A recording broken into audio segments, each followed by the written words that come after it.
नमस्ते साथियों, कैसे हैं आप लोग। आशा करता हूं कि आप लोग ठीक तरह से होंगे और अपना अध्ययन ठीक तरह से कर रहे होंगे। भारतीय राज्य व्यवस्था का यह 108वां व्याख्यान है और इसके अंतर्गत हम चुनावी सुधार के बारे में अध्ययन करेंगे। चुनावी बदलाव, हमारे देश में जो इलेक्शन होते हैं उनमें कई प्रकार से हमें यहाँ पर धांधली देखने को मिलती थी, तो हम उसी क्रम को आगे बढ़ाते हुए बहुत सारे लेक्चर ले चुके हैं। इसी क्रम में हम देख सकते हैं कि कुछ ऐसे वर्डिट होते हैं, कुछ ऐसे सुधार किए गए जो कि जिनसे आपके प्रश्न बन जाते हैं, उनके बारे में आज के व्याख्यान में हम डिस्कस करेंगे। और यह व्याख्यान आपके लिए बहुत ही महत्वपूर्ण हो जाता है क्योंकि इस व्याख्यान में बहुत से ऐसे टॉपिक हैं, उनको हम समझने का प्रयास करेंगे जिनसे संबंधित तथ्यों की जानकारी आपको होनी चाहिए। इसी प्रकार के प्रश्न कहाँ पर आपके एग्जाम में बनते हैं।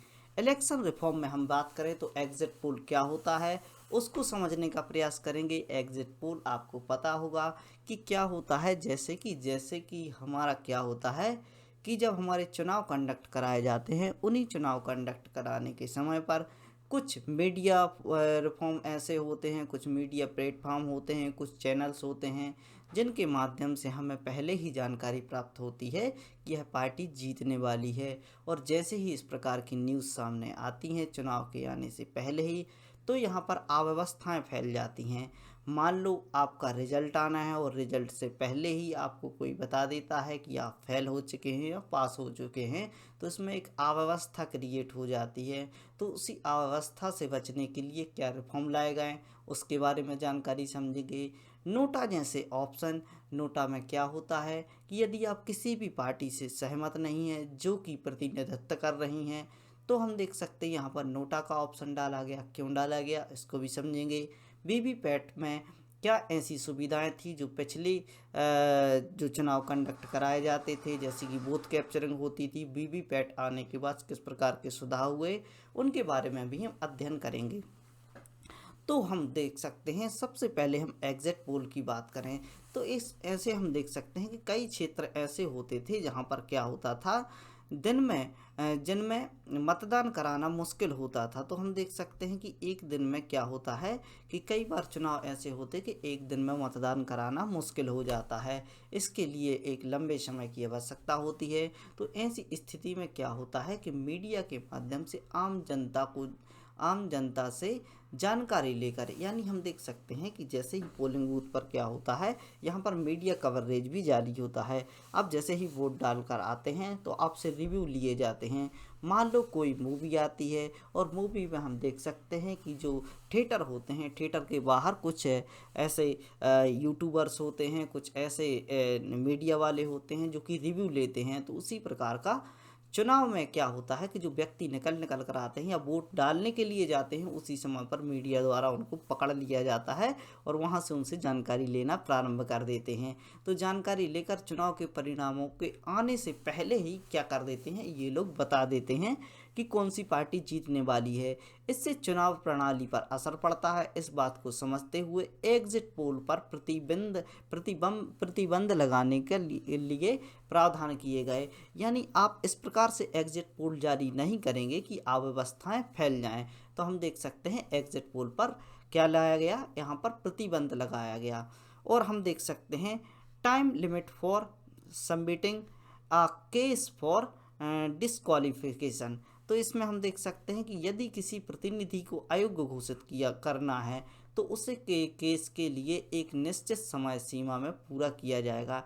यानी हम देख सकते हैं कि यदि कोई यहाँ प्रतिनिधि है, उसको डिस्क्वालीफाई करना है, तो हम देख सकते हैं कि उसको इतना समय नहीं दिया जाएगा कि वो चुनाव लड़ ले और चुनाव लड़ने के बाद वह जीत कर निकल आए। इसके बाद यदि आप उसको डिस्क्वालीफाई भी करते हैं तो इसका क्या मतलब होता है। तो यहाँ पर एक टाइम लिमिट डिफाइन कर दी गई कि इतने समय में ही इसके केस को सॉल्व कर लिया जाएगा। इसके ऊपर किसी भी प्रकार के अपराध सामने आ रहे हैं तो उस केस को पहले ही सॉल्व कर लिया जाएगा, जिससे कि क्या हो सके, ऐसे प्रतिनिधि निकल कर ना आए जो कि अपराधी प्रवृत्ति के हों। चलिए तो आगे देखते हैं कि टाइम लिमिट भी यहाँ पर डिसाइड कर दी गई। अब हम देख सकते हैं करप्ट प्रैक्टिस में हम देख सकते हैं 2010 से इस पर प्रतिबंध लगाया गया। यानी किसी भी प्रकार की आप करप्ट प्रैक्टिस करते हैं, करप्ट का मतलब होता है गलत तरीके की कार्य, जिस प्रकार से शराब बंटवाना है, लोगों को बरगलाना है, किसी भी प्रकार से जातिवाद के हिसाब से भड़काना है, तो इस प्रकार की बातों के लिए 2010 के बाद जो रिफॉर्म लाए गए उसमें परिवर्तन किए गए। अब हम देख सकते हैं इनकरेज इन सोसाइटी डिस्पैक्ट, तो इसमें हम देख सकते हैं कि प्रतिनिधि को पर्चा भरने के साथ जमानत राशि देनी होती है। हम देख सकते हैं 2010 के बाद जो संशोधन हुए, जो सुधार हुए, उसमें हम देख सकते हैं 2010 के बाद राशि को बढ़ा दिया गया। पहले हम देख सकते थे कि राशि बहुत ही कम हुआ करती थी, जिसके चलते कई सारे प्रतिनिधि यहाँ पर अपना पर्चा भर देते थे। तो इसी को करने के लिए, कम करने के लिए, ताकि जो सीरियस कैंडिडेट हैं वह सामने आ सकें, तो इसके लिए यहाँ पर सुधार किए गए। तो हम देख सकते हैं कि डिपॉजिट की जो राशि है उसको कर दिया गया, जो कि 10,000 रुपये हुआ करती थी लोकसभा क्षेत्र के लिए, यानी आपको सांसद का चुनाव लड़ना है तो आपको 10,000 रुपये जमानत राशि यहाँ पर जमा करनी होती थी। तो हम देख सकते थे इसको बढ़ाकर कर दिया गया, 25,000 कर दिया गया, ताकि जो सीरियस कैंडिडेट हैं वह ही फार्म भरें या पर्चा भरें। अनुसूचित जाति, अनुसूचित जनजाति के लिए यहाँ पर थोड़ा सा रियायत दी गई थी, जो कि इनकी जो राशि हुआ करती थी वह 5,000 हुआ करती थी। तो हम देख सकते हैं कि सामान्य के लिए जो 10,000 हुआ करती थी, वही राशि लोकसभा चुनाव के लिए 5,000 SC ST के लिए हुआ करती थी। इसे बढ़ाकर 12,500 कर दिया गया। यानी यहाँ पर भी थोड़ा सा ये किया गया कि SC ST से भी ढेर सारे पर्चे ना भरे जाएँ, जो सीरियस कैंडिडेट हैं वह सामने निकल कर आएँ। राज्य चुनाव के लिए हम देख सकते हैं पहले 5,000 हुआ करती थी सामान्य के लिए, इसे 10,000 कर दिया गया। अनुसूचित जनजाति, अनुसूचित जाति के लिए 2,000 हुआ करती थी, उसको बढ़ाकर 5,000 कर दिया गया। और इसके पीछे रीजन क्या था कि सीरियस कैंडिडेट ही सामने आए और चुनाव लड़ें। अब हम देखते हैं appellate authority within the district, तो इसके बारे में हम समझते हैं। यह जो शब्दावलियाँ हैं थोड़ी सी कठिन हो जाती हैं, इनके बारे में जानकारी होना चाहिए, ताकि कोटेशन में जैसे ही यहाँ पर अंग्रेजी भाषा या हिंदी भाषा में किसी भी प्रकार से आपसे प्रश्न बने तो आप उसको हल कर पाएँ। पहले चुनावी शिकायतों का समाधान राज्य स्तर पर किया जाता था। तो हम देख सकते हैं जो चुनावी शिकायतें हुआ करती थी उसको राज्य स्तर पर निपटाने की बात की जाती थी। अब हम देख सकते हैं जो कि चीफ इलेक्टोरल ऑफिसर के द्वारा किया जाता था। चीफ इलेक्टोरल ऑफिसर राज्य स्तर पर करता था, शिकायतों का निवारण करता था। 2010 के बाद क्या हुआ, इसे जिला स्तरीय कर दिया गया। यानी हम देख सकते हैं कि आपको राज्य स्तरीय अथॉरिटी के पास जाना होता था। अब हम देख सकते हैं कि राज्य स्तर पर जो अधिकारी नियुक्त हैं उनके यहाँ पर आप जाकर कर सकते हैं, शिकायत कर सकते हैं। अब हम बात करते हैं प्रवासी भारतीयों की। तो voting right to citizen of the Indian living abroad, यानी जो भारतीय नागरिक हैं जो विदेशों में निवास कर रहे हैं उनके लिए मतदान का अधिकार प्रदान करना। क्योंकि क्या होता है कि जो हमारे प्रवासी भारतीय हैं वह विदेशों में रहते हैं, और हम देख सकते हैं कि यह विदेशों में रहते हुए भारत के लिए क्या है, इनकम का सोर्स कहलाते हैं। यानी अर्थव्यवस्था इनके द्वारा बहुत बड़ा योगदान देती है। यानी हम देख सकते हैं जो भारत की अर्थव्यवस्था है इसमें यह योगदान देते हैं, क्योंकि इनके परिवार के जन कहाँ पर भारत में निवास करते हैं और उनके लिए यह पैसा भेजते हैं। इसे रेमिटेंस कहा जाता है। हम देख सकते हैं कि हमारा जो देश है विश्व में सबसे अधिक रेमिटेंस प्रदान करने वाला देश है। हमारे यहाँ के लोग विदेशों में क्या करते हैं, नौकरियाँ करते हैं और यहाँ से अपने लिए पैसा भेजते हैं। अतः उन्हें भारत सरकार द्वारा मतदान का अधिकार उपलब्ध कराया जाता है। यह अधिकार लोकसभा व राज्यसभा, राज्य विधानसभा दोनों में चुनाव में क्या कर सकते हैं, मतदान कर सकते हैं। आपने प्रॉक्सी वोट का नाम सुना होगा। प्रॉक्सी वोट इस प्रकार का ऑप्शन होता है कि यदि आप उपस्थित ना हो तो आपकी वोट किसी अन्य माध्यम से वहां पर दर्ज करा दी जाती है, तो यह प्रॉक्सी वोट कहलाती है। और हम देख सकते हैं यह अधिकार विदेशों में रहने वाले प्रवासी भारतीयों के लिए उपलब्ध होता है। अब इलेक्शन रिफॉर्म में और हम बात करें तो वर्तमान में मतदाता सूची में नाम जुड़वाने के लिए तकनीकों को क्या कर दिया गया है, डिजिटल माध्यम से लेस कर दिया गया है। तो यहाँ पर हम देख सकते हैं कि जैसे ही आपको मतदान करना होता है तो आपके लिए सबसे पहले प्राथमिकता क्या दी जाती है कि आपका नाम मतदाता सूची में होना चाहिए। तो डिजिटल माध्यम से आप ऑनलाइन जाकर क्या कर सकते हैं, अपने आप को क्या वोटर लिस्ट में जुड़वा सकते हैं। अब हम नोटा की बात करें तो नोटा क्या होता है, जिस प्रकार से मतदान कराना प्रत्येक व्यक्ति का अधिकार होता है वैसे ही मतदान ना करना भी व्यक्ति का अधिकार होता है। हम देख सकते हैं कि हमने एक चीज़ पढ़ी है, इसमें हम देख सकते हैं जीवन का अधिकार आपका मूल अधिकार है। उसी प्रकार से कुछ जगह पर बात उठने लगी कि जो इस प्रकार की होती है, जीवन ना जीने का अधिकार भी आपका मौलिक अधिकार होना चाहिए। तो इसके लिए कुछ इच्छा मृत्यु के लिए कुछ प्रावधान रखे गए।